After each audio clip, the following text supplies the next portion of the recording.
We are back at it once again, guys. It's been a whole week without a review because I didn't do a Raw review at all this week. Because WWE 2K20, when that game came out, that was more important to me than a Raw review. So I wanted to spend my time playing the game. And as you guys have already seen, I've already shared my thoughts and opinions on the game already, as well as talking about the fans' reaction to the game. And I've also done a live stream showing the first four matches of the showcase mode, so be sure to check those out on the channel as well. There'll be more WWE 2K20 content coming your way. Now let's talk about Smackdown. And we started things off with something I really did not care about. Miz TV. Miz is becoming your average Miz TV guy. This is what he gets for getting drafted to SmackDown. All he does is Miz TV segments. But he had Team Hogan and Team Flair, or only three of them. Well, actually, I should say two of them because Sami Zayn wasn't a wrestler, but.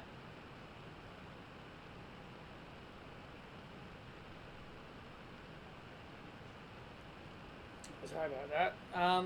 But yeah, okay. So half of the team wasn't there because some of the people that have already been picked are on Raw, like Bobby Lashley and Randy Orton and Rusev. So it was understandable. So Sami Zayn is apparently not wrestling anymore. He's just being a mouthpiece, according to ROE. And so Sami Zayn subs himself out of this match, out of this six-man tag that's in the main event. He subs himself out for Cesaro, which is definitely a big opportunity for Cesaro since he's now drafted back to SmackDown because of the bumper or whatever it's called.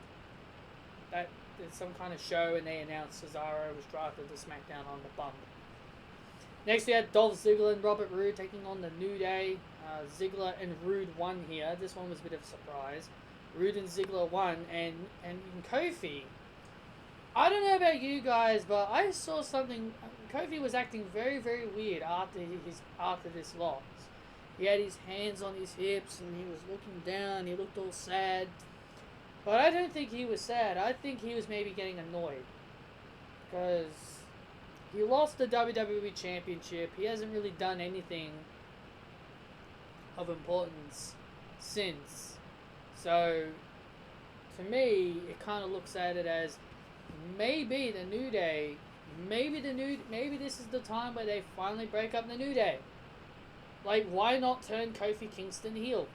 Have him go heel and beat up on Big E. I know some people may think that's, something that's not believable. They looked at it as Big E was going to turn heel. But Big E, to me, he's one of the most over members of the New Day. So imagine if Kofi turns heel and he's all frustrated that because his New Day brothers were not there for him when he lost the WWE Championship, they could turn him heel. They could turn Kofi heel. That is just my prediction. I don't see the New Day winning the tag team titles next week. Nor should they. Nor should the New Day win the SmackDown tag team titles next week. It's time for new blood. It's time for some new blood to chase those titles. That's why I think Heavy Machinery would be a good opponent for the Revival after the New Day. The Revival came out came out to attack the New Day. Robert Roode and Ziggler joined in, but then Otis and Taka, the Heavy Machinery, they came running down to help out the New Day. That's what they did. Next, we had Lacey Evans. She competed against a local jobber, and this wasn't entertaining at all. Lacey Evans said that she wasn't going to wrestle So she told the referee to ring the bell. She was about to get herself counted out, and then the local jobber was jumping up and down. I can't remember her name, nor should I remember her name. But the hilarious thing is that she was jumping up and down like she was about to win by count out. But then Lacey just runs back in and does a jumping Superman punch, which I guess I will call it the Superwoman's right. Because she she straight up jumped and then did the woman's right. So that's why I called it a Superman punch, because that's basically what a jumping punch is. But I called it the Superwoman's right. So what a waste of time, man. What a waste of time for Lacey Evans. Why is she facing local talent anyway? I mean, think of this. You had her feud with Becky Lynch for 3 months. And then you had her go on this long feud with Natalya. And then you throw a local talent in front of her? What was wrong with putting her in the ring with Tamina? What was wrong with putting her in the ring with Dana Brooke? Oh, man. I just don't like local talent matches. I don't like it. I know there are people out there that do like local jobber matches, but I don't. I don't like them. To me, they don't make the wrestlers any more better. To me, it makes them more worse. Especially when it comes to Lacey Evans, who she didn't beat Becky and she didn't beat Natalya in her 2 feuds. And now you expect us to believe that now we're watching her beat up a jobber? Doesn't make any sense to me.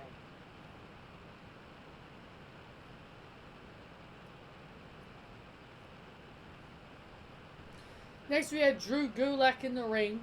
He takes on Kalisto of the Lucha House Party. Drew Gulak shows his stupid PowerPoint presentation. I freaking hate this gimmick. I hate it with a passion. I really didn't like this gimmick at all.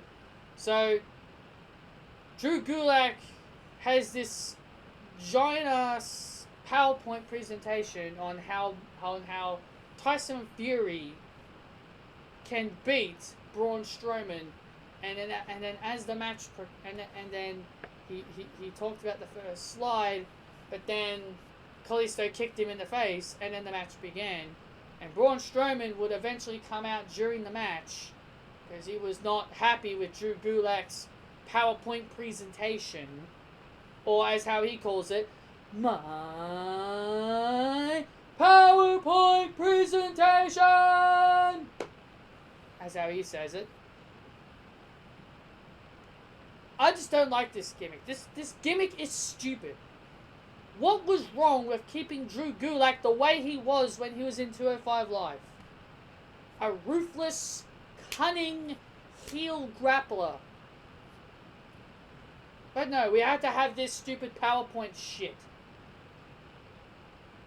I thought Spots was still one comedy. This is straight up comedy. Unbelievable. Kalisto wins the match with the Salida del Sol to Drew Gulak. And then Braun Strowman beats up Drew Gulak. Daniel Bryan was in the ring. Michael Cole asked him the question, is the Yes Movement coming back? But before Daniel could answer that question, out came the reigning Intercontinental Champion, Shinsuke Nakamura with Sami Zayn. Sami Zayn shows a video of Daniel Bryan back in November last year when he turned heel and talking about how the old Daniel Bryan, the Yes Movement Daniel Bryan, is dead. And yeah, all the things that he said back then.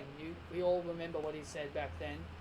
And Sami is trying to convince Bryan to remain that way. He wants Sami Zayn is telling Daniel Bryan to remain that way.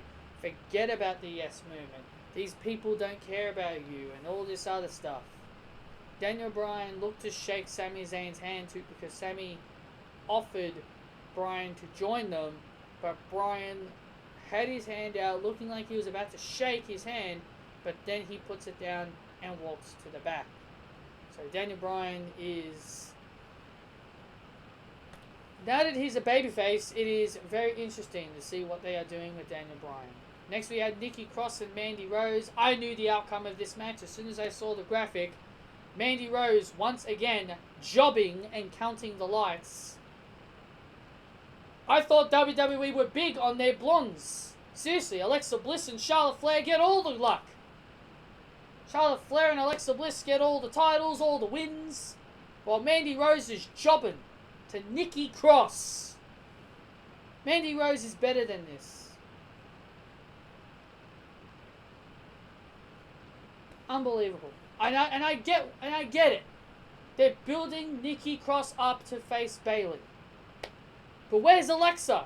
Why isn't Alexa involved in all this? Are they trying to keep Alexa out of this because it's Sasha Banks?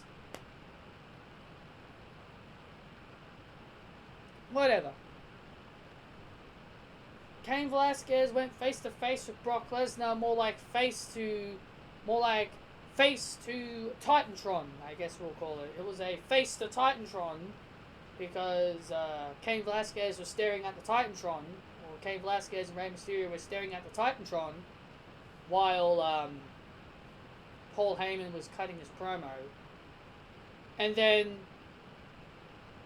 the camera zooms to Brock Lesnar holding Dominic, and then they go to check on him in the hospital, and then Brock Lesnar jumps Cain Velasquez and Rey Mysterio from behind. So in our main event we had Roman Reigns, Ali, and Chad Gable. I am not calling him by the name they have him as. That is the one name I absolutely refuse to call him. I can accept calling Andrade Cien Almas Andrade. I can get over Ali, Mustafa Ali being called Ali, but this is a name I'm never going to refer to him as. Chad Gable takes on Shinsuke Nakamura, King Corbin, and Cesaro.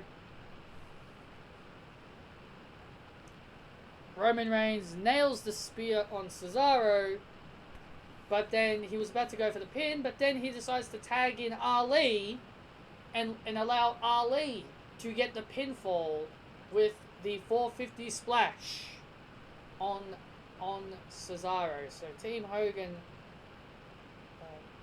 well, I'm not going to call them Team Hogan, they're Team Hogan until Crown Jewel. So Roman, Ali, and Gable get the wins. So there you go, guys. That is what happened on SmackDown. To be fair, this SmackDown was pretty lifeless. Not really much happened, but overall, it was okay. It wasn't bad. It wasn't awful. I didn't hate it. It was just an okay episode. So hope you guys hit that like button to support this video. If you guys enjoyed the video, please leave your comments down below as well, and I will see you all in my next video, which could either be the Raw review or more WWE 2K20 content. Anyway, guys, I'll see you guys later.